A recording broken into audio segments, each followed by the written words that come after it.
Assalamualaikum.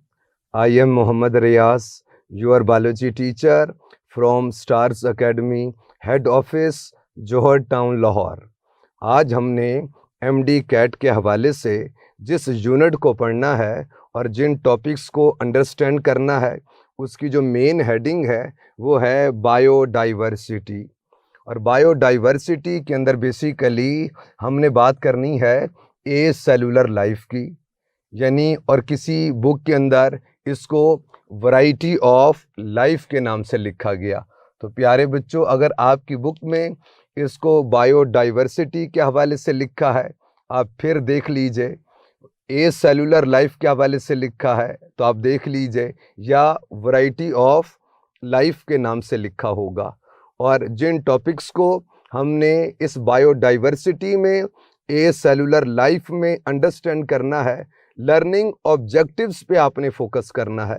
होता यूँ है कि स्टूडेंट्स सारे टॉपिक्स को देख रहे होते हैं और उनका ख्याल ये है कि ये सारे आपने पढ़ने, नहीं, उन टॉपिक्स में से जो लर्निंग ऑब्जेक्टिव्स के अंदर लिखे हुए, लर्निंग आउटकम्स के हवाले से बात है, आपने उनको पढ़ना है, उन पे फोकस करना है। MCQ उसी में से आएगा। तो प्यारे बच्चों, जो टॉपिक्स लर्निंग ऑब्जेक्टिव्स के अंदर मौजूद हैं वो हैं discovery of viruses, classification of viruses, फिर एड्स के हवाले से जो भी बातें हैं हम पढ़ेंगे। लेकिन आइए बात करें ए सेलुलर लाइफ के हवाले से। जैसे अगर आपके सर यहाँ पर 3 ऑप्शन लिख दें, अल्फ़ा, बीटा एंड चार्ली, तो सबसे पहले तो मैंने आपने लिखा है प्रायोन्स, और फिर वायरॉइड की बात करते, और फिर आखिर में वायरस को देख लेंगे। अब अगर आपसे पूछ लिया जाए कि which of the following comes under acellular life, तो answer is all of these. और प्यारे बच्चों, अब इन तीनों में जो फ़र्क है वो देख लीजिए। ये जो प्रायोन्स हैं ये बेसिकली इन्फेक्शियस प्रोटीन है। इन्फेक्शन क्या होता है? हम कहते हैं attack and multiplication is known as infection. तो ये इन्फेक्शियस प्रोटीन्स हैं। प्रायोन्स की केमिकल कंपोजिशन की बात कीजिए तो ये सिर्फ और सिर्फ क्या हैं? प्रोटीन्स हैं, इन्फेक्शियस प्रोटीन्स हैं। और प्यारे बच्चों, इनकी वजह से क्या होता है? आपने पढ़ा होगा कि mad cow infection is because of prions. फिर ह्यूमन के हवाले से बात कीजिए तो एक न्यूरो डीजेनरेटिव डिजीज़ है, क्यूरू कहते हैं उसको, वो भी किसकी वजह से? प्रायोन्स की वजह से।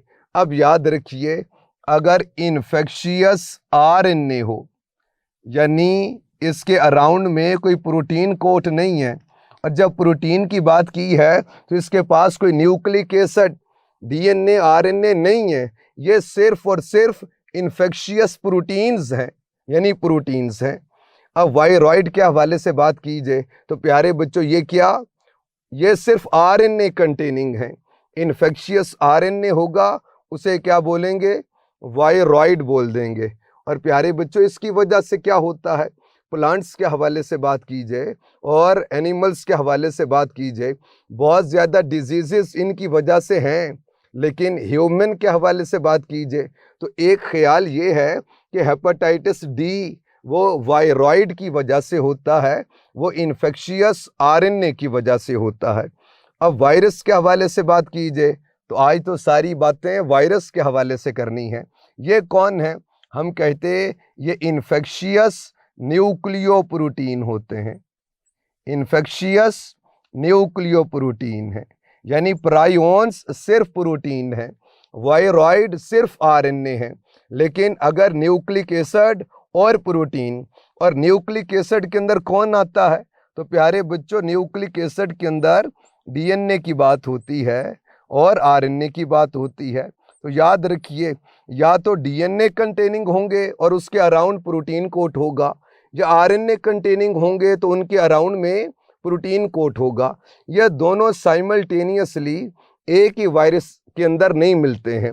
तो ये न्यूक्लियो प्रोटीन पार्टिकल हैं, इन्फेक्शियस हैं, इन्हें वायरस कहते। आइए जो प्रॉपर फर्स्ट टॉपिक है उसकी तरफ मूव करेंगे, यानी डिस्कवरी ऑफ वायरसेस की बात है। और जारी बात है, डिस्कवरी की बात की जाए तो बेसिकली हमने इसमें साइंटिस्ट्स की जो कंट्रीब्यूशन उनके हवाले से बात करनी है, डिस्कवरी। तो आइए थोड़ी सी जो हिस्ट्री है उसके हवाले से बात करेंगे, फिर डिस्कवरी के साथ एसोसिएट कर देंगे। तो प्यारे बच्चों, सबसे पहले अगर आप लुइस पास्चर के ज़माने की बात कीजिए, रॉबर्ट कोच के ज़माने की बात कीजिए, तो वायरस को क्या कहते थे अभी देख लेंगे। तो सबसे पहले आपके सर नाम लिख रहे बेटे, यानी ये बात है लुइस पास्चर की।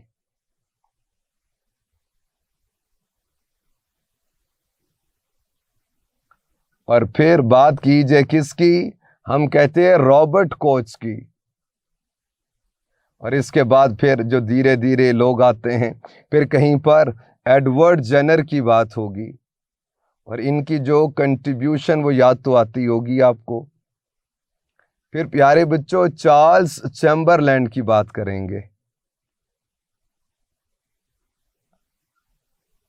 इसके बाद फिर हमने बात करनी है किसकी, one and only Ivanovsky, discoverer of virus बोलते हैं किसको, इवानोस्की को बोलते हैं। फिर स्टेनले ने भी कुछ किया है, तो स्टेनले के हवाले से भी बात हो जाएगी। और फिर प्यारे बच्चों आखिर में 2 साइंटिस्ट और हैं, उनके हवाले से भी बात कर लेंगे। वो टॉड साहब याद आते होंगे आपको। और टॉड के बाद फिर डी हैरल की बात हो जाएगी। अब प्यारे बच्चों सबसे पहले लुइस पास्चर और रॉबर्ट कोच की बात करेंगे। ये ज़माना है लुइस पास्चर का, रॉबर्ट कोच का। और इनके ज़माने में ये ख्याल था ये जो वायरस है ये कोई पॉइजनस फ्लूइड है, कोई पॉइजन है। वैसे आपस की बात है, वायरस की एटमोलॉजी, इस लफ्ज़ का मतलब ही वेनम है। पॉइजनस फ्लूइड को कहते, पॉइजन को कहते। तो लुइस पास्चर और रॉबर्ट कोच के ज़माने में ये ख्याल था कि ये कोई वेनम है, पॉइजनस फ्लूइड है, जिसकी एसोसिएशन डिजीज़ के साथ है और डेथ के साथ है।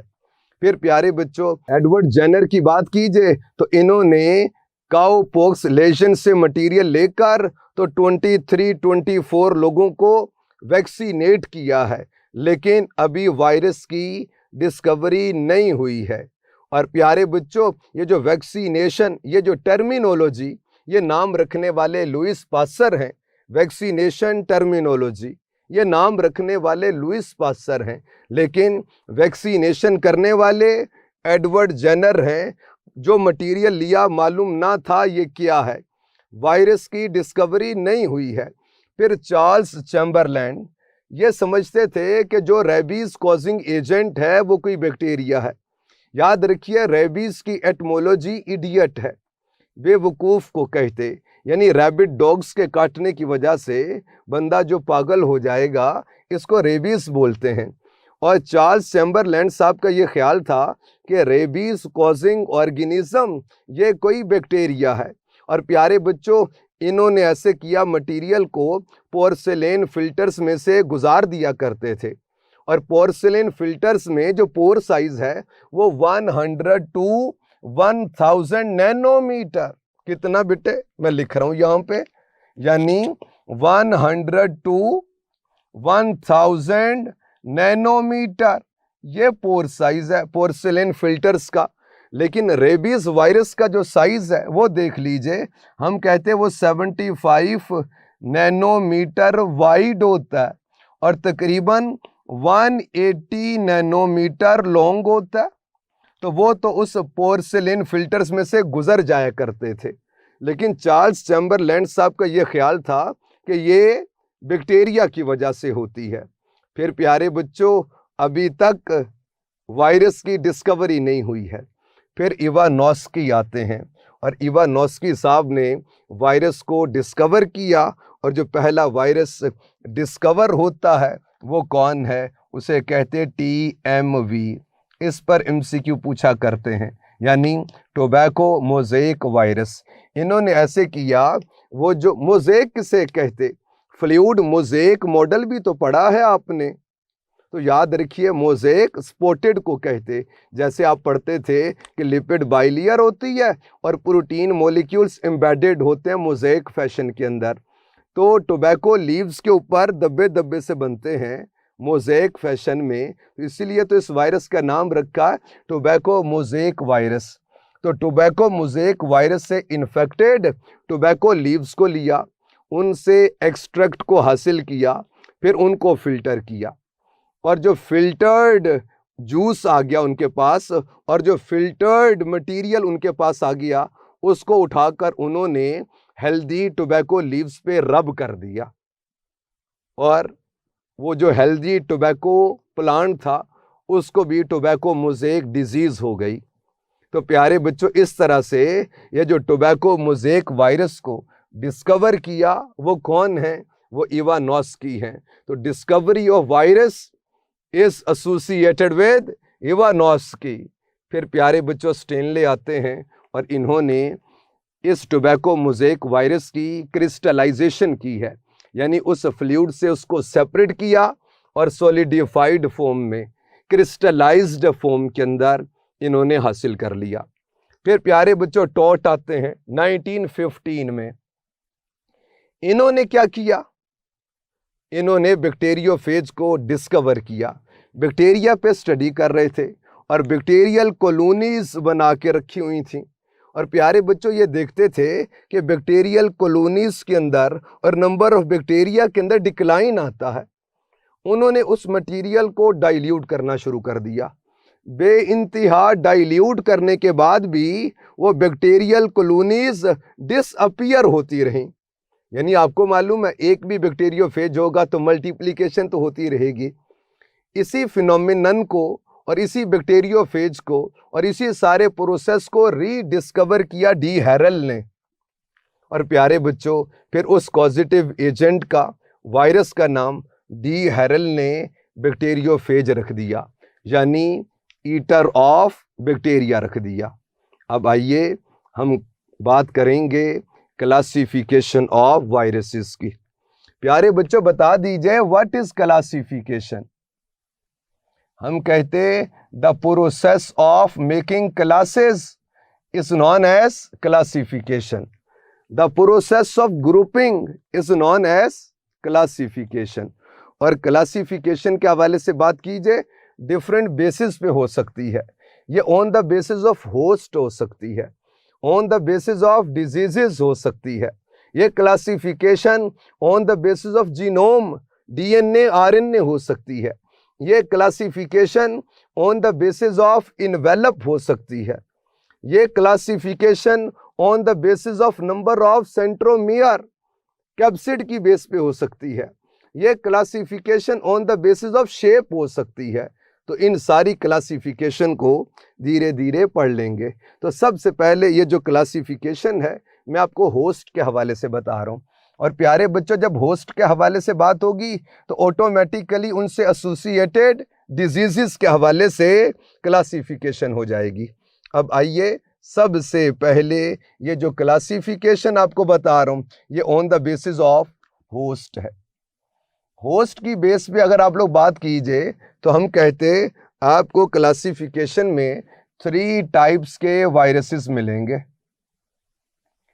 याद रखिए जो एक टाइप है उसे हम लोग बोल देंगे क्या, एनिमल वायरसेस, यानी ऐसे वायरसेस जिनका होस्ट कौन होगा, एनिमल्स होंगे और ह्यूमन भी हो सकते हैं। फिर प्यारे बच्चों प्लांट वायरसेस की बात करेंगे, यानी ऐसे वायरसेस जो अटैक करते हैं किस पे, प्लांट पे अटैक करते हैं। और फिर कुछ बैक्टीरियल वायरसेस, वो वायरसेस जो बैक्टीरिया पर अटैक करेंगे। सिंपली आपकी किताब ने उसको लिख दिया है बैक्टीरियोफेज। और अब आप बता दीजिए बैक्टीरिया किसे कहते, बैक्टीरिया को ही बोलते। वैसे इसकी एटमोलॉजी रॉड शेप्ड है। जो पहला बैक्टीरिया देखा गया वो रॉड शेप्ड था। उन्होंने अपनी ज़बान में कहा इट इज़ बैक्टीरिया, कि इट इज़ रॉड शेप्ड। और फेज ईटर को कहते। तो eater of bacteria is bacteriophage. जो बैक्टीरिया को डिस्ट्रॉय कर दे, किल कर दे, वो कौन है? वो बैक्टीरियोफेज है। And who is discoverer of bacteriophage? Taught की बात करते हैं। और रीडिस्कवरी की है किसने? डी हैरल ने। अब आ जाइए प्यारे बच्चों, ये तो बैक्टीरियोफेज पे इतनी सी बात थी कि इसका होस्ट कौन होगा? बैक्टीरिया होगा। अब अगर आप एनिमल्स के हवाले से बात कीजिए तो प्यारे बच्चों इसमें बहुत सारी बातें आपके सर आपको बता रहे कि इसके अंदर आपको डिफरेंट टाइप्स के वायरसेस मिलेंगे जो अटैक कर रहे किन पे? एनिमल्स पे। बातें तो बहुत सारी हैं, लेकिन जो आपकी बुक में जिस अंदाज से स्पेसिफिकेशन है, हम भी उसी के हवाले से बात कर लेंगे। जैसे आपके सर ने याद किया है कुछ ऐसे कि Pakistan Peoples Party rest in peace. या प्यारे बच्चों अगर आपको इस पर एतराज है तो आप किसी भी बहाने से याद कर लीजिए। पाकिस्तान पीपल्स पार्टी ठीक है, मुझे तो नहीं याद कि उन्होंने कभी किसी इंसान को हुकूमत में आकर कत्ल किया हो, मारा हो, ये उनकी अच्छी बात है। तो प्यारे बच्चों ये वैसे ही निमोनिक्स के लिए यानी टॉपिक को याद करने की खातिर आपके सर इस तरह से बता रहे। अब सबसे पहले जिस वायरस के हवाले से बात करेंगे उसे देख लीजिए, हम उसे कहते हैं पिकोरना वायरस है। और पिकोरना वायरस के हवाले से बात की जाए तो ये क्या करेगा? हम कहते हैं ये पोलियो कॉजिंग वायरस होता है। Polio causing virus is picornavirus. फिर प्यारे बच्चों एक देखिए, उसे कहते पेपुवा वायरस। और इस पेपुवा वायरस के हवाले से बात कीजिए तो प्यारे बच्चों ये कॉज कर रहा है क्या? वॉर्ट को। ये वॉर्ट्स क्या होती है? तो प्यारे बच्चों स्किन के ऊपर स्किन की तरह की कुछ आउटग्रोथ सी बनती है, उसे क्या कहते हैं? वॉर्ट्स। तो वॉर्ट्स कॉजिंग वायरस जो है उसे क्या कहते? पेपुवा वायरस कहते। फिर प्यारे बच्चों और वायरसेस के हवाले से बात कीजिए तो हम कहते जी पॉक्स वायरस है। और पॉक्स वायरस की बात कीजिए तो ये क्या करेगा? आपको मालूम है कि स्मॉल पॉक्स, स्मॉल को ही कहते पॉक्स, लेजन्स को कहते, दानों को कहते। फिर प्यारे बच्चों एक वायरस है उसे कहते राउज वायरस। और इसके हवाले से बात की जाए तो ये क्या कर रहा है? तो इसकी वजह से रूबेला होता है। अब रूबेला की एटमोलॉजी रेड है, यानी लेजन से बनते हैं, ब्लीडिंग सी होती है, दाने से बनते हैं बेटे, रूबेला रेड को कहते। फिर आखिर में हम लोग बात करेंगे पैरामिक्सो वायरसेस। और इन वायरसेस की बात कीजिए तो प्यारे बच्चों ये क्या कॉजिंग है? हम कहते हैं ये मम्स कॉजिंग है, मम्स इनकी वजह से। और फिर मीजल्स के हवाले से बात होती है, मम्स एंड मीजल कॉजिंग वायरसेस हैं। नेक्स्ट प्लांट के हवाले से बात कीजिए तो एक तो बहुत ही मशहूर आपको याद आता होगा, यानी कौन? हम कहते हैं tobacco mosaic virus. Who is discoverer of virus? हम कहते हैं इवानोस्की। किसको किया? टोबैको मोज़ेक वायरस को। तो प्यारे बच्चों इसमें तो शामिल है कौन? Tobacco mosaic virus. टोबैको भी आपको मालूम है, मोज़ेक आपको बता दिया, और प्यारे बच्चों वायरस। फिर किताब ने जो एक और एग्जाम्पल लिखी है याद रख लीजिएगा उसको भी, और वो क्या है? वो है पोटैटो येलो ड्वार्फ डिजीज है, ड्वार्फ वायरस की वजह से। इसको भी याद रख लीजिएगा प्यारे बच्चों। इसके बाद जो क्लासिफिकेशन आपने देख ली कि हमने होस्ट और फिर होस्ट के साथ on the basis of diseases, इसकी बेस पर भी हमने क्लासिफिकेशन कर दी। अब आइए क्लासिफिकेशन करेंगे on the basis of genome. Classification on the basis of genome. और जीनोम की बेस पे अगर आप क्लासिफिकेशन कीजिए तो प्यारे बच्चों सबसे पहले तो हम बात करेंगे इसकी, फिर इसकी, और धीरे धीरे, यानी जो 6 बातें हैं वो आपको बतानी, और उनमें जो फर्क है उसको भी देख लेंगे। तो सबसे पहले हमने बात करनी है किसकी, डबल स्ट्रैंडेड। ये जो DS आपके सर ने लिखा, ये क्या, डबल स्ट्रैंडेड। यानी आप बोल दीजिए कि ये क्लासिफिकेशन DNA की बेस पर है, और आप बोल दीजिए ये classification on the basis of number of strands भी है। तो आपको मिलेंगे डबल स्ट्रैंडेड DNA वायरस है। फिर प्यारे बच्चों कुछ ऐसे होते जिन्हें आप बोलते हैं क्या, SS। ये बोलिए तो क्या, सिंगल स्ट्रैंडेड DNA वायरस है। और उसके बाद फिर डबल स्ट्रैंडेड RNA वायरसेस हैं, और फिर सिंगल स्ट्रैंडेड RNA तो है, लेकिन ये भी याद रखना है, ये जो RNA है ये एज मैसेंजर RNA एक्ट करेगा। यानी ये सेल के अंदर जाएगा तो इससे फिर क्या होगी, प्रोटीन फॉर्मेशन होना शुरू हो जाएगी। और याद रखिए फिर आपको मिलेगा सिंगल स्ट्रैंडेड RNA, लेकिन याद रखिए ये एक्ट करेगा as template for RNA formation. यानी इसी की बेस पे फिर क्या होगा, RNA की फॉर्मेशन होगी। यानी प्यारे बच्चों इस बात का जो मतलब है वो ये है कि अगर इस पे सीक्वेंस है क्या, AUGC AUG, तो बेसिकली जो मैसेंजर RNA रिक्वायर है उसका सीक्वेंस होगा क्या, A के सामने आ गया U, A C G, फिर U A C। तो बेसिकली मैसेंजर RNA ये वाला है, और आपने ये वाला मैसेंजर RNA बनाना है। तो ये जो पहले से RNA मौजूद है प्यारे बच्चों, ये टेम्पलेट के तौर पे एक्ट करेगा, और इससे फिर मैसेंजर RNA की फॉर्मेशन हो जाएगी। फिर मज़ीद देख लीजिए, हम कहते हैं सिंगल स्ट्रैंडेड, ये RNA वायरसेस हैं, लेकिन ये जो सिंगल स्ट्रैंडेड RNA है ये एक्ट करेगा as template for DNA formation.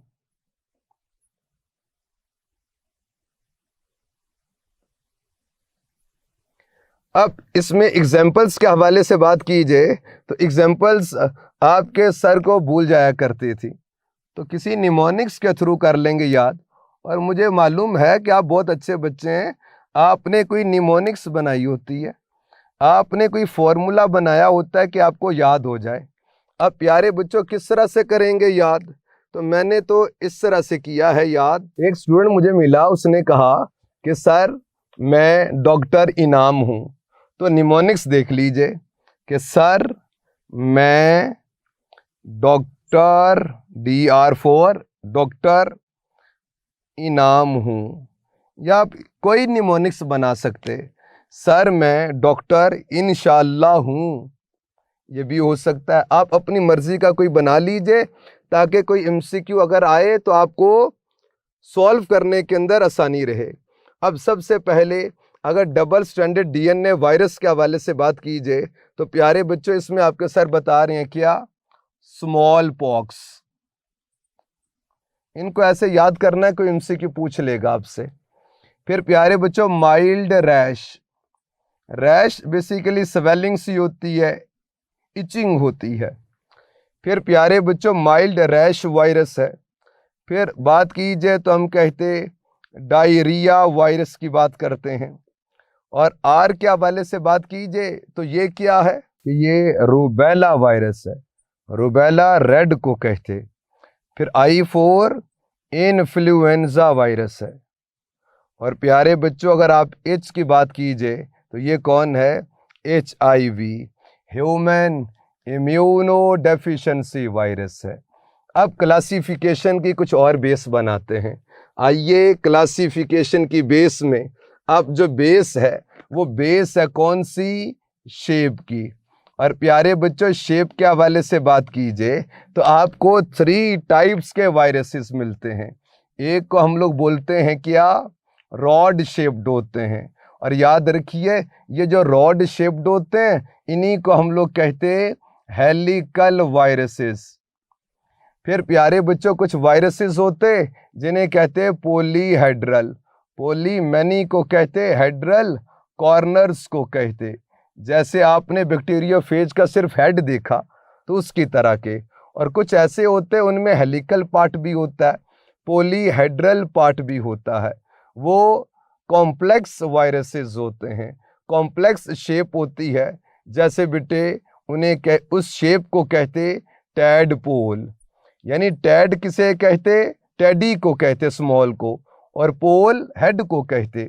तो स्मॉल हेड होता है एज कंपेयर टू टेल। और टैडपोल शेप्ड कौन है, आपको बैक्टीरियोफेज याद आता होगा कि स्मॉल हेड होता है और लॉन्ग टेल होती है। तो ये जो वायरस है ये कौन सा है, बैक्टीरियोफेज। और हेलिकल वायरस के हवाले से बात कीजिए, कोई एग्जाम्पल, तो हम टोबैको मोज़ेक वायरस की बात करते। पॉलीहेड्रल की बात कीजिए तो कौन है, तो याद रखिए पॉलीहेड्रल में एडिनो वायरस एग्जाम्पल के अंदर आता है। अब आइए क्लासिफिकेशन की एक और बेस बता दूं ताकि यहीं पर जो क्लासिफिकेशन है वो सारी मुकम्मल हो जाए। अब ये जो क्लासिफिकेशन है on the basis of envelope होती है। और प्यारे बच्चों 2 टाइप्स के वायरसेस होते हैं। कुछ वायरसेस होते हैं जिन्हें कहते क्या, इन्वेलप्ड वायरसेस। कुछ होते हैं ऐसे वायरसेस जिन्हें हम लोग कहते क्या, नॉन इन्वेलप्ड वायरसेस। और याद रखिए ये जो इन्वेलप होती है ये कहाँ से आती है, हम कहते हैं वायरस जब होस्ट सेल से बाहर आता है तो वो होस्ट की सेल मेम्ब्रेन को ओढ़ के बाहर आ जाएगा। तो बेसिकली ये होस्ट की सेल मेम्ब्रेन होती है। तो इन्वेलप्ड वायरसेस के अंदर बहुत ही मशहूर और हमारे सिलेबस का पार्ट है, हम HIV के हवाले से बात करेंगे। और नॉन इन्वेलप्ड वायरसेस के हवाले से बात कीजिए, ये भी बहुत सारे हैं। जैसे आप हेपेटाइटिस C वायरस की बात करते हैं, मीजल्स की, मम्स की बात होती है। इस तरह से ये बहुत ज़्यादा वायरसेस हैं। इन्वेलप्ड वायरसेस के हवाले से बात कीजिए तो जो हमारे सिलेबस का पार्ट है वो कौन है, HIV, human immuno deficiency virus है। और नॉन इन्वेलप्ड वायरसेस के हवाले से बात कीजिए तो आप बैक्टीरियोफेज का बता दीजिए कि कोई इन्वेलप इसके अराउंड नहीं होता है। तो प्यारे बच्चों ये सारी क्लासिफिकेशन थी on the basis of genome, on the basis of host, on the basis of diseases, on the basis of shape, on the basis of envelope। पढ़ लीजिएगा, कोई बात ना समझ आए पूछ लीजिएगा। अल्लाह हाफिज।